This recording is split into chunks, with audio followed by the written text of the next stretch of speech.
Maharashtra live news मध्ये आपले स्वागत आहे। आपण पाहत आहात महाराष्ट्र लाईव्ह न्यूज, बातमी जनसामान्याची। अतिश भैया दांडेगावकर यांचे वसमत शहरामध्ये जंगी स्वागत।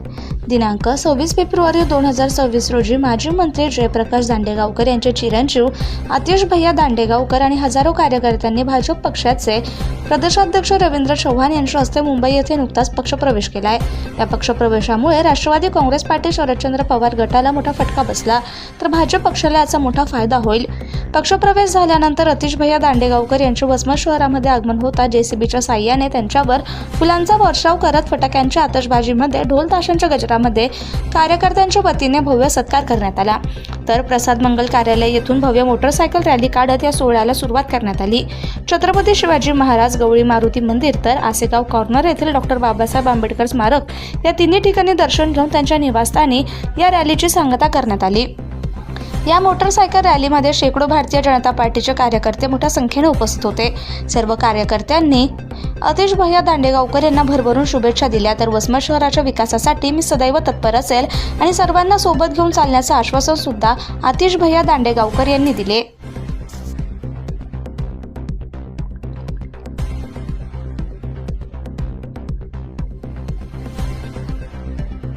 ऐकलं नाही। भाजपमध्ये पहिल्यांदा प्रवेश झाला आणि आपण या ठिकाणी स्वागत केलं कार्यकर्ता, पहिली प्रतिक्रिया काय असेल तुमची?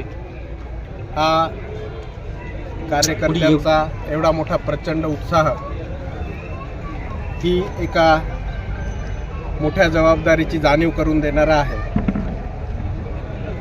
आणि त्यांच्या या विश्वासाला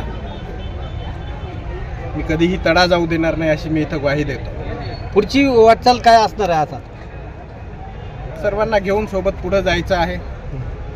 जास्तीत जास्त जेवढं काम करता येईल, प्रत्येक गोष्टीत जेवढा सहभाग घेता येईल त्या प्रकारचा सहभाग घेऊन सर्वांना कशी मदत करता येईल त्या दृष्टीनं काम करायची इच्छा आहे। येणाऱ्या जिल्हा परिषद पंचायत समिती आहेत, यामध्ये आपल्या कडून अपेक्षा नागरिकांची आहे, कशा पद्धतीची या ठिकाणी तयारी असणार आहे? आता येणाऱ्या जिल्हा परिषद निवडणुका सर्वांशी चर्चा केल्यानंतर जास्तीत जास्त कशा जागा निवडून येतील या गोष्टीवर आम्ही भर देणार आहोत। लवकरच या अनुषंगाने कार्यकर्त्यांची एक या नवीन आणि जुन्या टीमची मिळून आता आम्ही दोन्ही एक झालेलो आहोत। या सर्वांना एकत्र घेऊन एकत्र बसून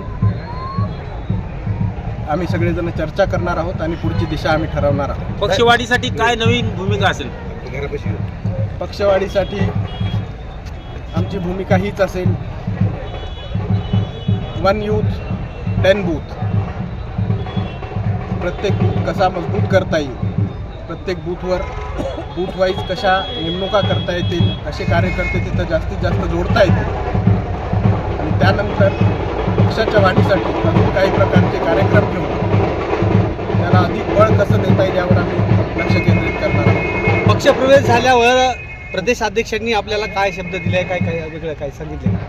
तुम्ही सगळ्यांनी पक्षप्रवेशाचं कार्यक्रम नक्कीच बघितला असेल। खूप छान कार्यक्रम पार पडला, त्यातून तुम्हाला योग्य तो मेसेज मिळाला असेल अशी मी इथं अपेक्षा व्यक्त करतो। मुख्यमंत्री साहेबांना सुद्धा शुभेच्छा दिल्या, त्यांची सुद्धा तुम्ही भेट घेतली? ती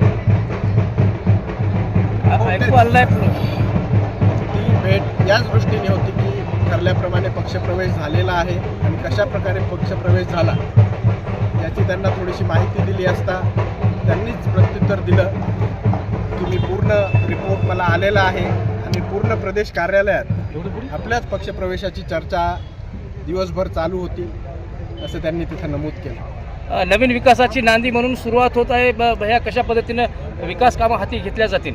नाही, हे आता सांगितल्याप्रमाणे मी माझ्या सर्व कार्यकर्त्यांची एकत्रित बैठक घेऊन चर्चा करून त्या दृष्टीनं पुढची आम्ही दिशा ठरवणार। विरोधकाकडून आरोप होतोय की स्थानिक स्वराज्य संस्थांच्या निवडणुकीच्या तोंडावर आपण पक्षप्रवेश केलेला आहे, काय सांगणार आहेत? नाही, असं काही नाही।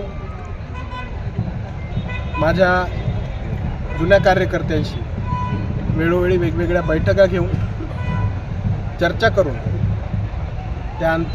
त्यानंतरच हा निर्णय आम्ही घेतलेला आहे असं स्थानिक स्वराज्य संस्थेची निवडणुका समोर ठेवून किंवा असं काही नाही. तसं असलं असतं तर आम्ही नगरपालिकेच्या आधी या गोष्टी करू शकलो असतो. Okay, thank you. Subscribe now and press the bell icon. Never miss an update.